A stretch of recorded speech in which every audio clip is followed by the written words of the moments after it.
Welcome to part 2 of how to create a home business from your RV. In part 1, we talked about the 5 basics needed for a home business or to work out of your home. So today we're going to talk about equipment. What are those things that you need to really be able to have a viable business or to be able to work from home and achieve the results your clients are going to want from you? And we're going to start talking about those things right now.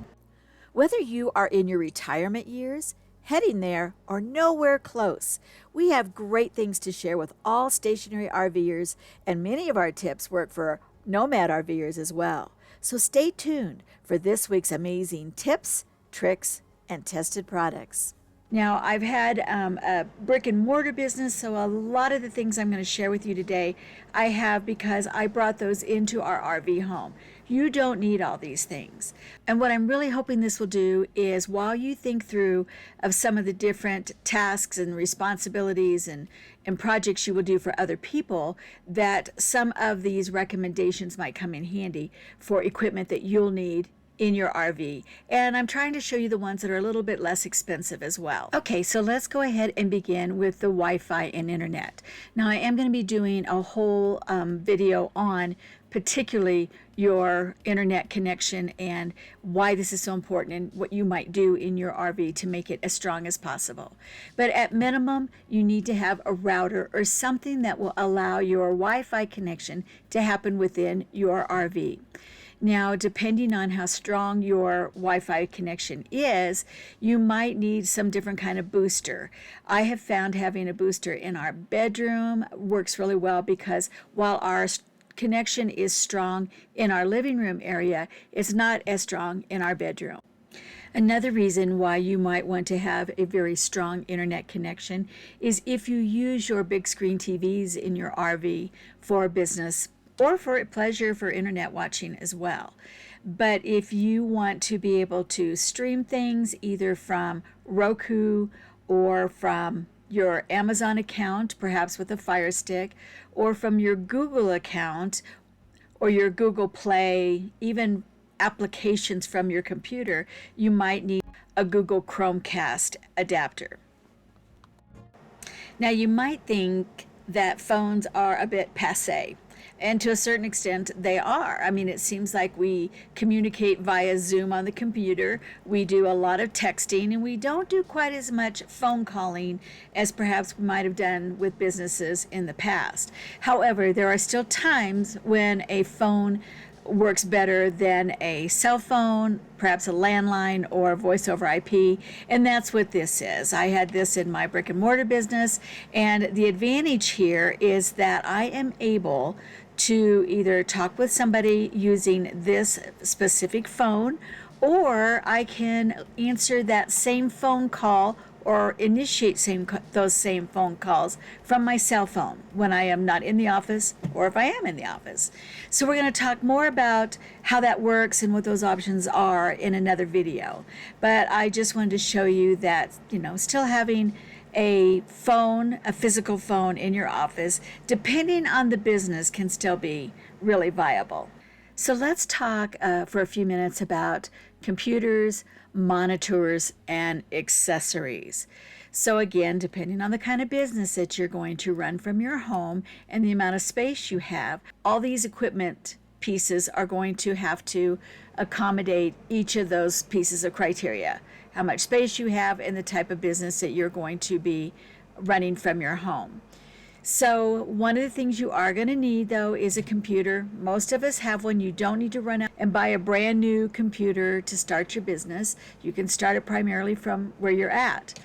You do need to have one that has enough memory in it and enough capability to be able to communicate online, those kinds of things. Again, think about what it is you're going to do, how you're going to conduct business, and can that computer hold that amount of data, that amount of video, etc.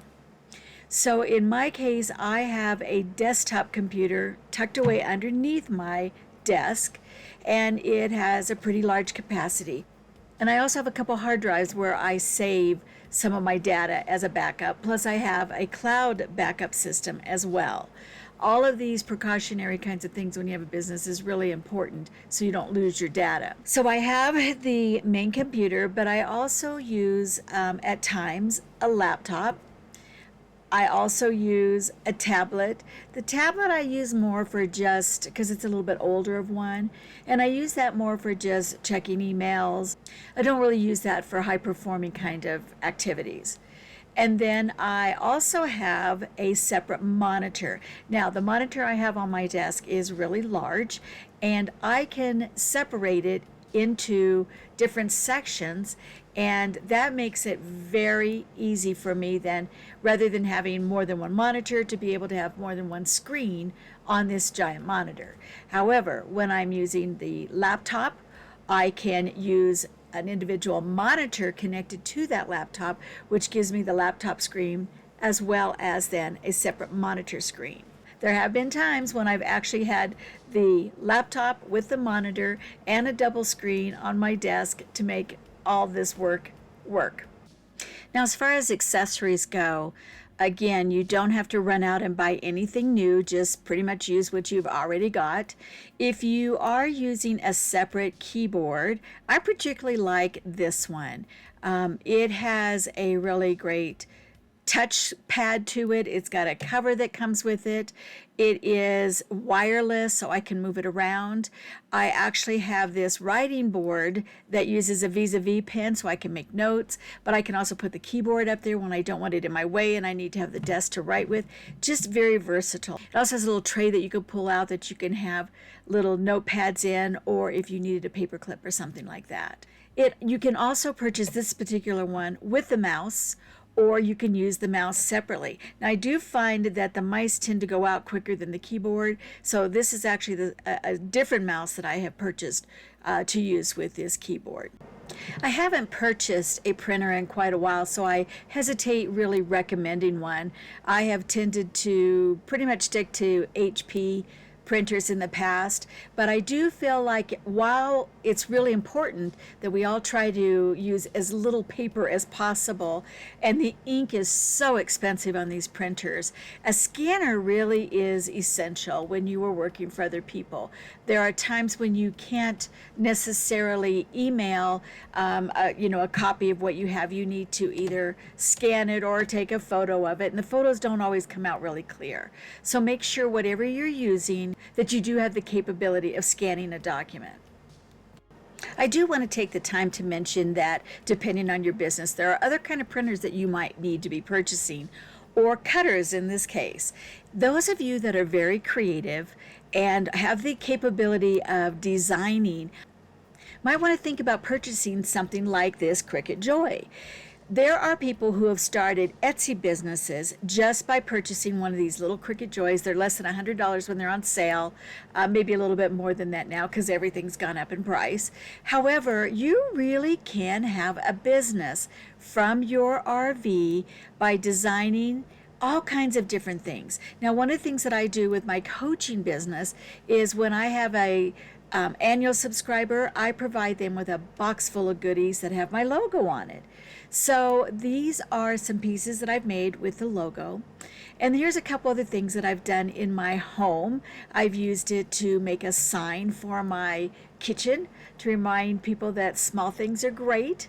And I've also created a new, because words are so important to me, a new saying to go up on our wall close to the ceiling after Christmas when all the decorations come down. And here's another example. I'm somebody that really needs to use a calendar. I have a lot of eclectic things that are going on in my life, and I really like to schedule those things so I don't forget things.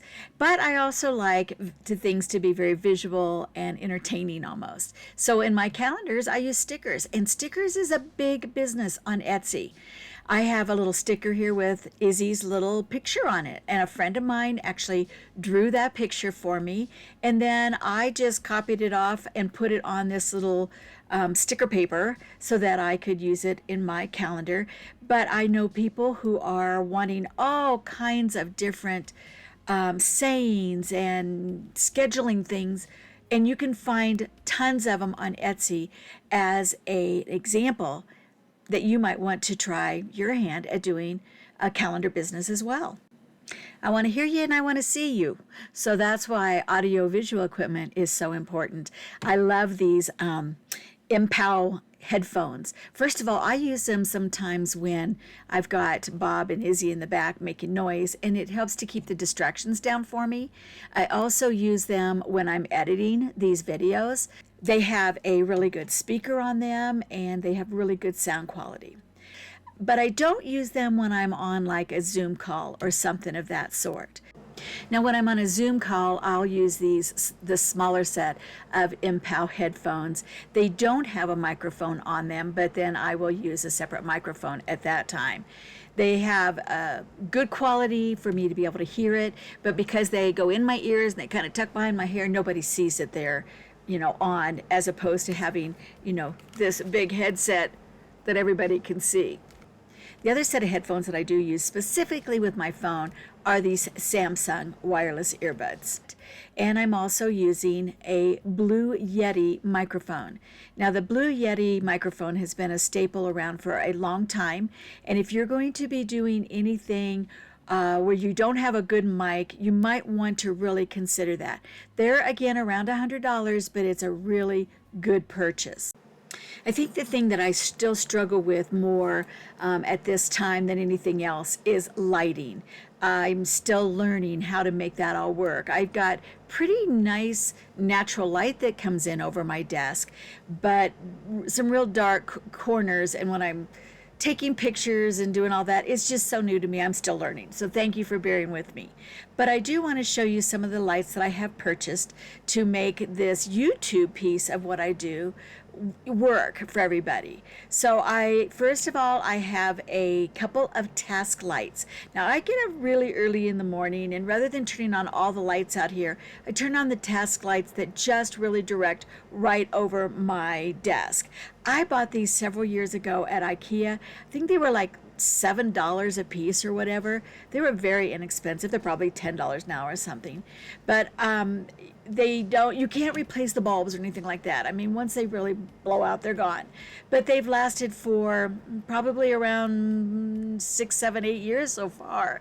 So they really are good little lights. I also just purchased a couple of lights that go on tripods that are much brighter LED lights, so that I can utilize them as I am today in making these videos. Then we also have a ring light, and this ring light I kind of jimmy up into the top of my desk sometimes so that it can give me a little bit more warmth on my face when I'm taping, but it also is designed to sit in a tripod. You can put your cell phone camera right in the middle of it, and if you have a really small space and you need to do videoing, this really works well. It also works well for Zoom calls. Where it doesn't work is for people like me that have glasses, because you've probably seen in some of my other videos the little rings that you can see in my glasses. So I either have to take my glasses off and then I can't see my notes, or you're going to see the rings on my glasses. So this next piece of equipment, unless you're going to do something like YouTube or photography, well then if you're doing photography, you sure don't need my advice. But you might need a camera. And if you do, I can recommend this one. This is a Canon EOS 50. It's a very much a starter camera. Again, it's one of those things I'm just learning about. I don't have one of those natural eyes like some other people do. But if you do need a camera, then just take a look at this one. And the last category is organization. And that starts with your desk. So there's a couple things you have to consider here. One is, what is your business going to be? How much space are you going to need to have to be able to do business? If you're going to do just a little bit of piecemeal here and there, you can probably use the kitchen table. You could use a TV stand. You could use all kinds of little small spaces. If you're really going to have a full-blown larger business, you're probably going to want a little bit more space. In our case, we took out the kitchen table and put in an L-shaped desk that we got from IKEA. And that allows me to have the space on my desk, and if I really need a little bit more, the right-hand side has a pull-out space that will allow me to utilize even more space. Then it can be pushed in when I'm done working. I don't know that I'm always going to need this large of a space. As I get into more semi-retirement and just do a couple things, then I probably won't need it all.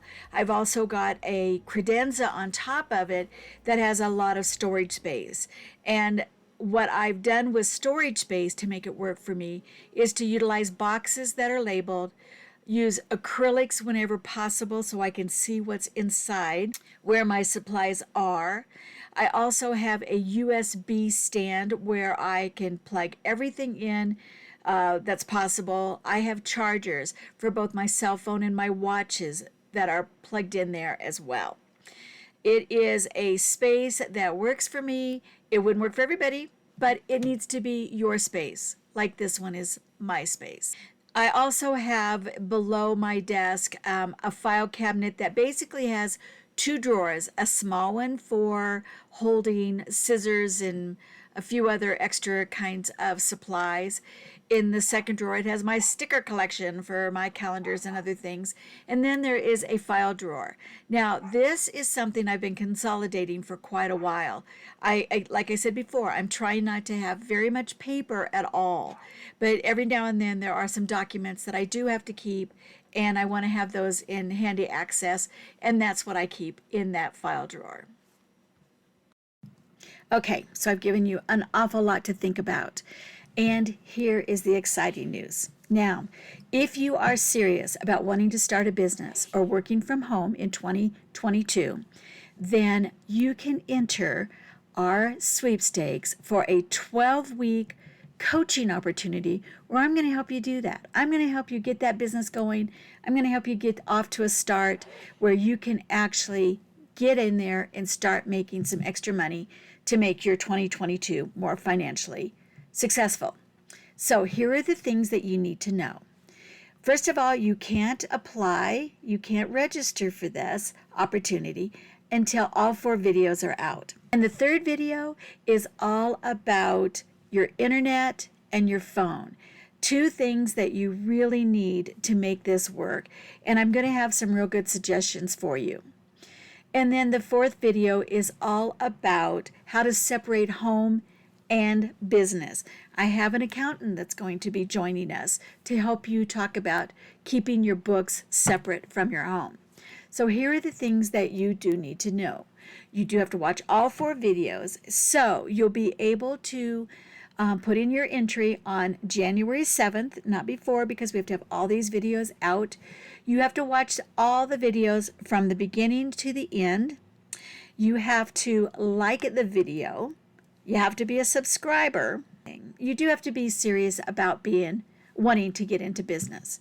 So in order to be able to do this, I'm going to have a link beginning on that last video where you can supply your name and phone number, and we're going to do a random award, a random selection to award this special bonus gift, which is a $1,200 value. 12 weeks of personal coaching to get your new business or work from home situation up and running on the fast track.